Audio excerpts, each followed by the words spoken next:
Even though the development of the heart and the brain is closely intertwined and influenced by a complex interplay of genetic and environmental factors throughout the entire prenatal period and beyond, the heart begins to form in the developing fetus before the brain. As previously mentioned, even from this timeline, we can construe that the heart system is the first system to develop, thus fulfilling the role of baseline system, much like the BIOS, basic input-output system on a computer. Due to this complexity and the additional scientific findings indicated in the book, it is safe to draw the conclusion that if up until now the consensus scientific opinion was that the intracardiac nervous system was entirely under the control of our main brain, we can now accept the fact that the heart contains an independent brain with tight connections to the rational brain, but in an equally significant position, not in a subordinate relationship. Its main function is the receiving, translating, storing, and retrieving of emotional and sensory information, providing instructions to the body and the brain in accordance with the emotional reality it perceives and records. The connection between the existing scientific findings and the conclusion I just mentioned is supported by the fact that we can access early childhood memories directly through the emotional component, the feeling signature, and the somatic experience of current events.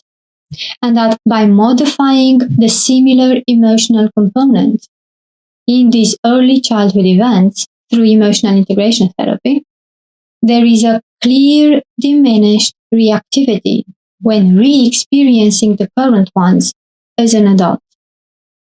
Information circulation. The rational brain receives information from the affective brain. The sensory input from all our senses, thoughts included, as the brain too is a sensory organ, is being directed to our ICNS, which has the role of identifying the feeling signature or how we should feel about what is happening, and of assigning to it the corresponding emotions. The emotional translation is then sent to the main brain through the vagus nerve and to the body through the autonomic nervous system.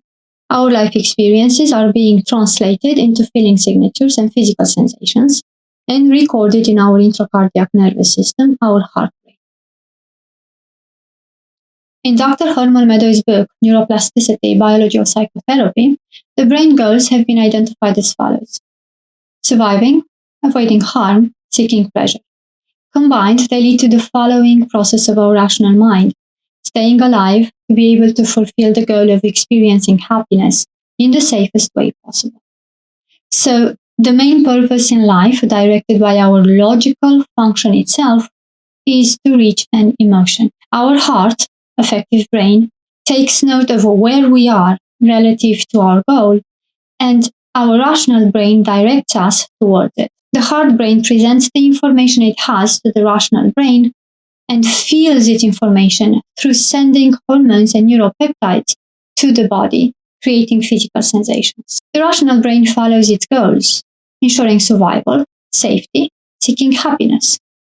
Based on the information received, it creates thoughts, presents action plans, adopts coping mechanisms. The human organism functions best when these two systems work together, and it experiences emotional, mental, and physical malfunctions, meaning illnesses, when they work one against the other.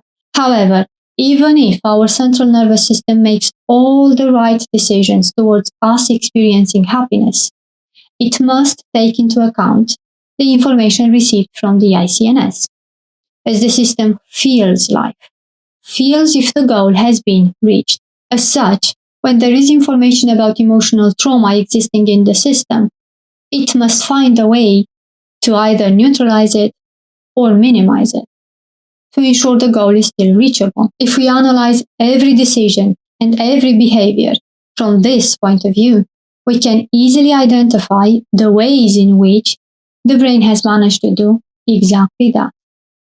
The main 6 severe emotional traumas are antagonism, betrayal, rejection, abandonment, humiliation, and injustice. Their intensity will increase with every new experience of the same type of emotion. If we experience them in childhood, then they have been recorded in our ICNS. As a result, in adulthood, we may find ourselves overwhelmed by prolonged negative emotional states that simply don't have a rational reason for existing. Some of them may be so severe as to be classified as mental and physical illnesses, even if they themselves are nothing more but symptoms and consequences of emotional illnesses.